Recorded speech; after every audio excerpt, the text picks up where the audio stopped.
Hey everybody, happy weekend. I was just coming through to let you all know that I have been in a very dark and gloomy space for the last week. Um, I'm dealing with a health issue of my own and a sudden health issue concerning my mom. And I want you all to keep me in your thoughts, keep me in your prayers if you can, if you will. I appreciate it. What's going on with me was kind of sudden. What's going on with her is very sudden. You know, she's not a sick person. She had not had extreme medical issues. She doesn't take a lot of medicine. This is just something that happened on the whim, very quick, no warning. I had to snap into action, give her CPR, keep her here with me.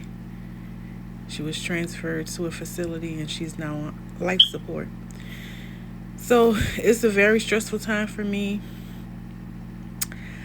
I've gotten a lot of phone calls from friends, family who are concerned.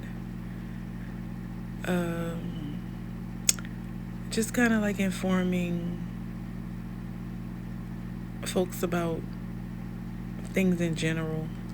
You know, it's kind of hard and it's overwhelming to keep repeating yourself about the same thing, especially a situation that's traumatic. So I now understand the importance of privacy when things happen. You know, we want to jump in and spring into action, particularly if we haven't been around or in the picture or been in close quarters or had a connection with the person who's affected for some time. And it's okay. Don't beat yourself up. Don't eat yourself up.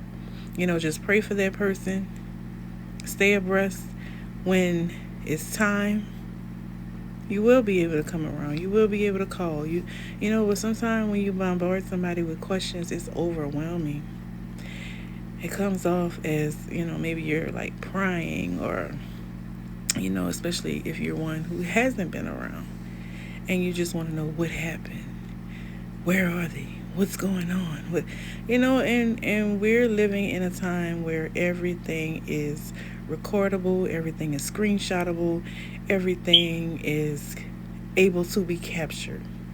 And I know my mom wouldn't want that. She wouldn't want anybody at her bedside taking pictures and talking over her. And sometimes, when we're ill or incoherent.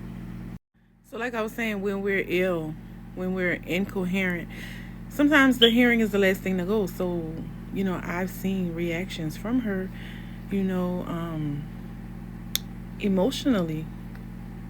I've seen tears rolling. I've seen reflexes. I've seen vital signs change upon just basic speech, you know, for her to internalize those things. And those are stimuli. So she is able to hear things. I really believe. So, you don't want to talk over people, if they're in a certain state of incoherence because they may be able to hear you. You want to observe their privacy at all times. And that is just me wanting to protect her and protect her wishes at all costs. So we're not too much doing the visits from family and friends, just close family. It's a lot. And I'm in a very dark space right now because my mom is like my best friend. We're always together. She's done a lot to help me because I'm a very sickly girl. I'm very ill. I have numerous health problems. And no matter how you see me laughing, joking, talking, I just try to make the best of what's going on with me. And in the midst of this happening, I had to have many medical tests. I am under a doctor's care. I've had some things pop off with me medically. So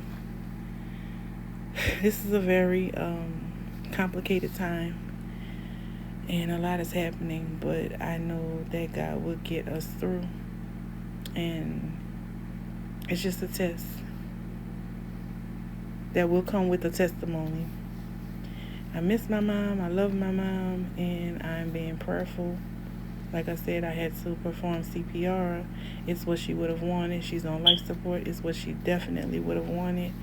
And I'm trying to make all of the informed decisions as I may and must. I was totally pissed off with some staff at the hospital. And it seems to me that they were partial, considering her age and some health wishes of her own, that they took it upon themselves to suggest that maybe everything shouldn't be. It's like they've taken it upon themselves to suggest that, maybe we should move forward and allow her to be comfortable, and didn't say the words about pulling the plug, but they said, why am I doing all this? Why am I doing all these life-saving measures? Why do I have her on a ventilator? Because it's what she would have wanted, And any medical decision that has been made has been a very thoughtful process and has been her wishes and her decisions prior to this event happening.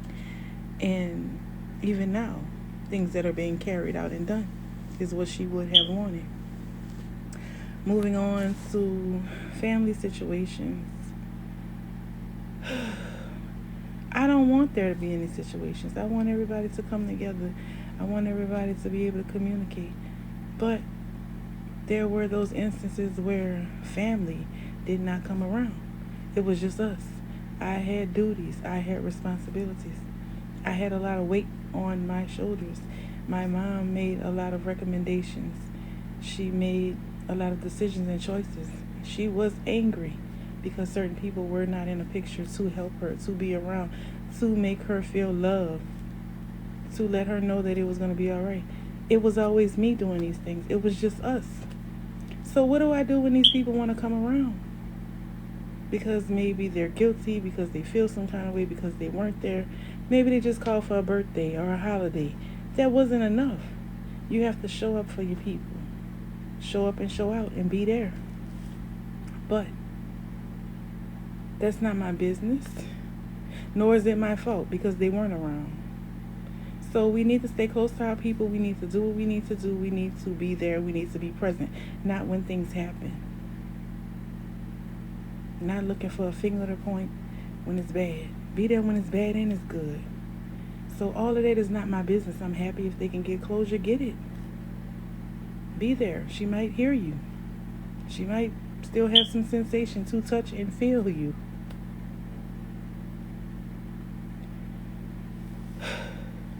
It's a lot. But I'm praying to God every day. And I'm sick. I'm not well.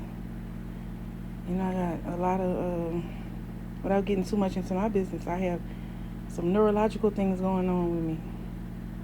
Nothing infectious. Nothing wild, nothing crazy.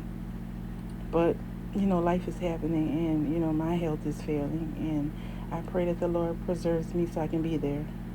So I can be present. So my mom and I can get through this.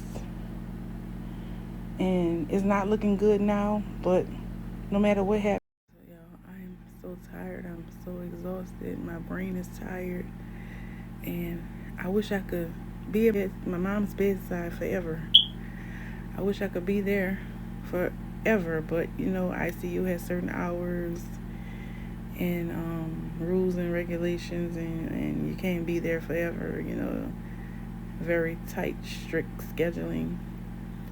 So it gives me a time to, be there and be present, and then when I get out, and we're apart, it's time for self-care and trying to revamp myself so that I can get ready for the next day, and be prayerful and have my little time to regroup and do it again.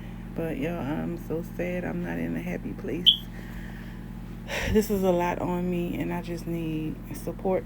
I just need to know that, people are there, just kind words, you know, happy text messages. I may not get back to you all, but know that I know that you mean well, that if you love me, I love you. This is a lot, but, daily I'll get stronger. I will. So keep us in your thoughts and prayers. Thank you.